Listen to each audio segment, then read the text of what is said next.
오늘 읽은 본문은 계속되는 정결법 가운데 여인이 출산한 후에 정결케 되는 규례에 대해서 기록하고 있습니다. 오늘 본문은 크게 두 부분으로 나눌 수가 있는데요. 첫 번째는 1절부터 5절까지 말씀입니다. 출산으로 인한 부정함이 어떤 것인가에 대해서 말씀을 하고 있고요. 두 번째는 6절부터 8절까지입니다. 출산 후 드리는 제사가 어떻게 되는가에 관한 말씀을 기록합니다. 오늘 우리가 읽은 본문의 내용, 즉 출산한 여인에 대한 정결 규례를 성경을 보시면 아들을 낳은 여인 가운데 한나가 있지 않습니까? 이 한나에 대입해서 한번 생각을 해보면 좋겠다 싶습니다. 한나는 우리가 아는 대로 남편 엘가나와 결혼한 이후에 오랜 기간 동안 아이를 가지지를 못했습니다. 그래서 남편 사랑을 많이 받았긴 하지만 아이가 없는 문제 때문에 마음고생하며 살지 않습니까? 그러다가 남편과 함께 매년 성전, 그 당시 성막이지요. 성막에 가서 하나님께 매년제를 드렸는데 그때 어느 한때 하나님께 간절한 서원 기도를 하게 됩니다. 이 서원 기도에 대한 하나님의 응답이 제사장 엘리를 통해서 주어지지 않습니까? 그래서 응답받게 되고 마침내 이 한나는 임신을 하게 되고 드디어 아들을 출산하게 되었습니다. 그 아들이 바로 우리가 잘 알고 있는 사무엘인데요. 이 한나가 사무엘을 낳은 뒤 이 율법의 오늘 말씀입니다. 이 말씀에 명시된 대로 7일 동안 사무의 방에서 격리하는 시간을 가져야 했습니다. 아들이니까 7일인데요. 만일 딸이면 그 2배인 14일 동안 격리해야 되었습니다. 혹시나 7일 동안에 이 누군가 이 산모와 접촉하게 되면 그 사람도 부정해지기 때문에 반드시 격리를 해야 되었습니다. 아마도 한나는 이 식사와 수발 문제 때문에 그 주위에 있는 여종이라든지 아니면 가까운 형제, 친척, 이웃 중에 어느 누가 한나에 대한 그 식사의 문제나 이런 문제 때문에 수발 들었을 텐데요. 그 사람은 아마도 이 부정을 감수하고 그렇게 했을 것으로 보입니다. 이제 7일의 격리 기간이 끝나게 되면 8일째지요. 8일째가 되면 한나는 그 격리된 방에서 나올 수가 있었습니다. 그날 그날은 그 남자 아들에게 사무엘이지요. 할례를 행하는 그러한 날입니다. 율법에 의하면 남자 아기는 난지 8일째 되는 날에 반드시 할례를 해야만 했습니다. 그래서 이것이 오늘 본문 3절 말씀에도 잘 기록이 되어 있지 않습니까? 7일간의 격리가 이제 해제된 한나는 8일째 아들 사무엘의 할례를 행했습니다. 아마도 그녀는 이 아들을 주신 하나님의 은혜에 감격해서 어서 하루빨리 성전에 가서 예배를 드리고 싶었을 텐데요. 그러나 이제 율법은 아들을 낳은 산모 이 7일 동안의 격리 이후에도 추가로 33일 동안 성전에 올라가실 수가 없었습니다. 그것이 오늘 내용 본문 4절에 기록되어 있는 내용이죠. 그래서 격리 7일과 성소에 올라가지 못하는 추가 기간이 33일. 그래서 한나는 이 아기를 출산하고 난 이후 40일이 지난 이후에는 비로소 율법을 따라서 남편과 함께 제물을 준비해서 성전, 당시 성막이지요. 성막이 있는 곳으로 올라갈 수가 있었습니다. 당시는 사사시대니까 이 성막이 실로에 있었지 않습니까? 한나가 이때 준비한 제물은 오늘 본문에 명시한 대로 번제로 1년 된 어린 양 한 마리를 준비했고요. 그리고 속죄제로 드릴 비둘기 한 마리를 준비해서 올라가게 됩니다. 한나의 경우에는 엘가나의 가정이 재력이 있었기 때문에 1년 된 어린 양을 했을 것입니다. 만일 여러분 가난한 사람의 경우에는 이 번제로 어린 양이 힘들기 때문에 산비둘기나 집비둘기 새끼를 대신 번제로 드릴 수 있도록 그렇게 규정하고 있는 것을 보게 됩니다. 성경을 보시면 이제 출산 후 이 정결 제사로 비둘기를 드린 사람이 나오지 않습니까? 누구입니까? 누가복음 2장에 보시면 예수님의 부모 케이스가 여기에 해당됩니다. 그러니 우리 예수님은 아주 가난한 가정에서 출생하셨음을 우리가 충분히 짐작할 수가 있는 거죠. 다시 한나의 이야기로 가시면 이 한나의 이 모든 스토리를 엘리는 알고 있었습니다. 그래서 엘리는 제물을 가지고 온 그들을 기쁘게 맞이해 주었을 테지요. 그리고 이제 산모가 들어야 하는 제사인 번제와 속죄제를, 즉 모든 의식을 엘리가 집례를 했을 것이고, 한나는 그때 감격과 함께 하나님께 예배를 드릴 수가 있었을 것입니다. 이 이후로 한나는 이제 완전히 정결하게 되지요. 그래서 이후로부터는 이 성전 출입에 아무런 제한을 받을 수 없이 완벽하게 깨끗해지게 되는 것을 보게 됩니다. 그 이후로 젖될 때까지 한나는 사무엘을 그녀가 키우게 됩니다.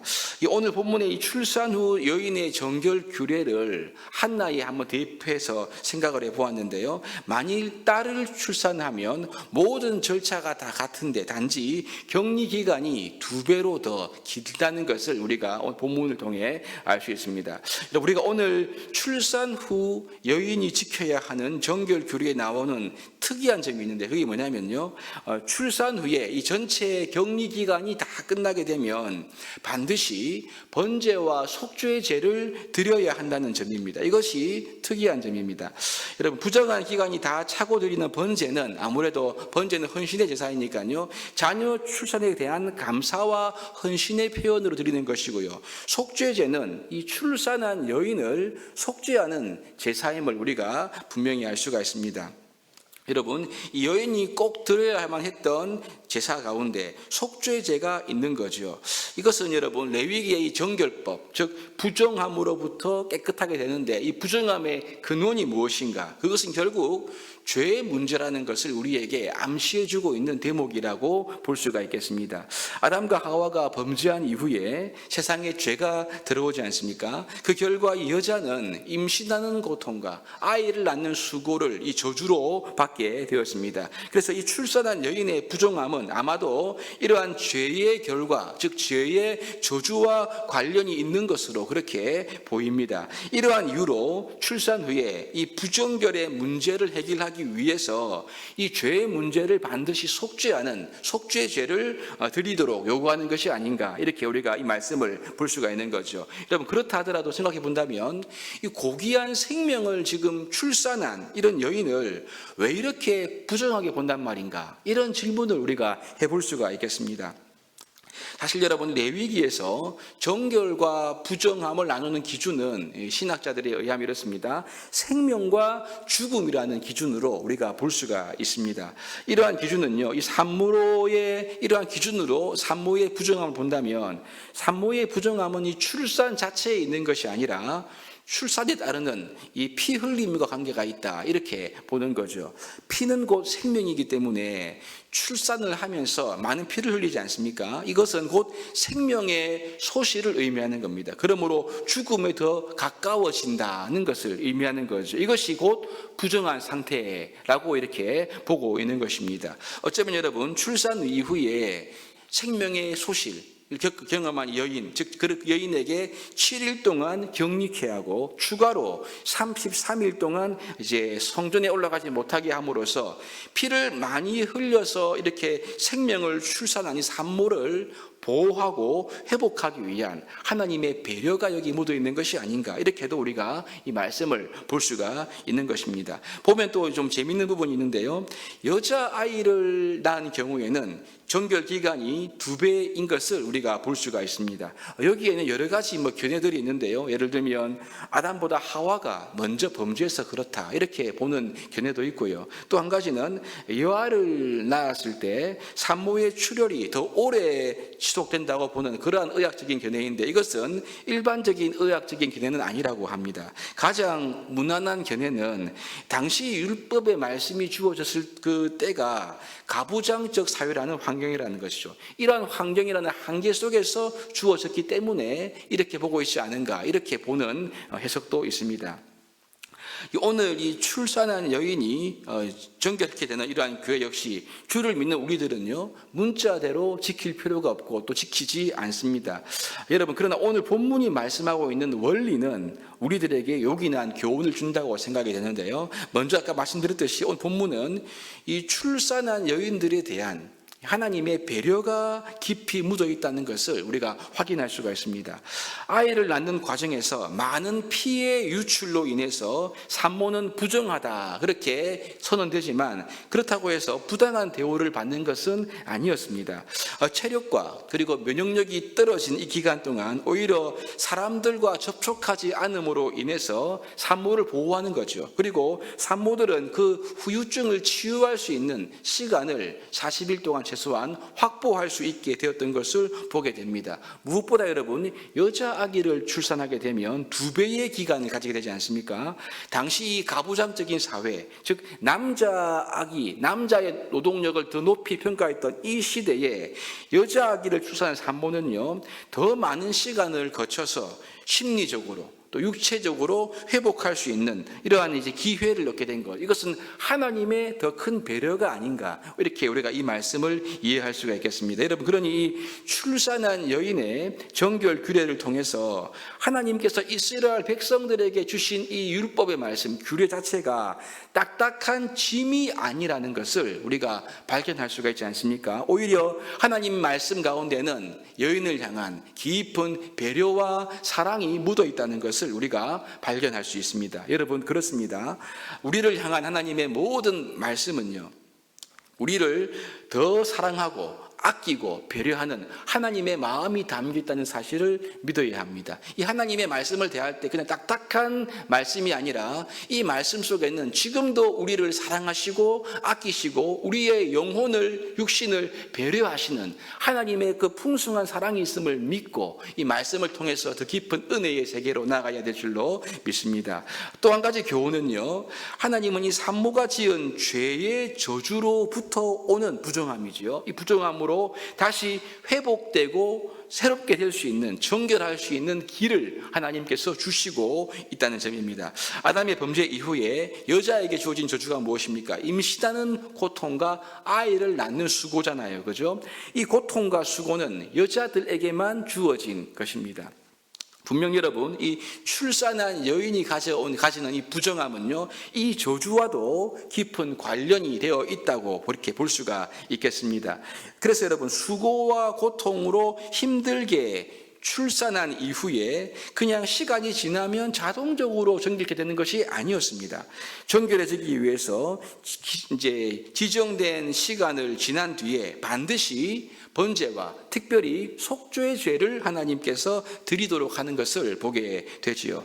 죄의 영향력으로 인한 모든 부정과 저주, 여러분, 이것은 오직 속죄하는 제사를 통해서 회복될 수 있음을 우리에게 보여주고 있는 것입니다. 지금 이 길을 여인에게 하나님께서 주고 있다. 이것을 우리가 깨닫는 거죠. 하지만 여러분, 그러므로 우리가 이 출산한 여인이 드리는 속죄제는 그 여인이 다시 공식적으로 하나님께 예배할 수 있는, 바라볼 수 있는 길을 허락하고 있다는 것을 깨달을 수 있습니다. 여러분, 그렇습니다. 하나님은 죄의 저주와 부정함으로부터 오는 모든 어려움, 이것은 산모뿐만 아니라 우리를 구원할 길을 여시는 분이 우리가 믿는 하나님이신 것을 믿어야 합니다.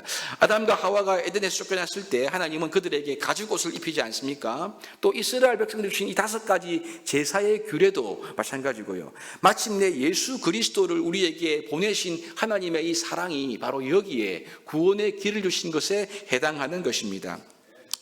오늘날 신약의 여자 성도들은요, 출산한 이후에 일정 기간 몸조리가 필요하긴 하지만 하나님을 예배하지 못하는 것은 아닙니다. 왜 그렇습니까? 출산 직후에도 여인들은 언제 어디서든지 하나님을 예배하는 예배자가 될 수가 있습니다. 왜냐하면 그리스도께서 우리를 위하여 저주를 받은 바 되사 율법의 저주에서 우리를 속량하셨기 때문에 그런 거죠. 성경이 말하는 이 부정에서 회복하는 이 영원한 길을 예수 그리스도 안에서 우리에게 주셨기 때문에 우리는 이 규정을 문자대로 더 이상 지킬 필요가 없는 것입니다. 여러분, 이것이 우리가 누리는 복음의 능력이 아니겠습니까? 이것이 예수님을 믿는 큰 은혜인 거죠. 하나님은 저주와 부정함 속으로부터 우리가 구원받고 회복될 수 있는 길을 주시는 구원의 하나님이신 것입니다. 여러분, 우리가 혹시 하나님께 나아갈 수 없는 큰 부담과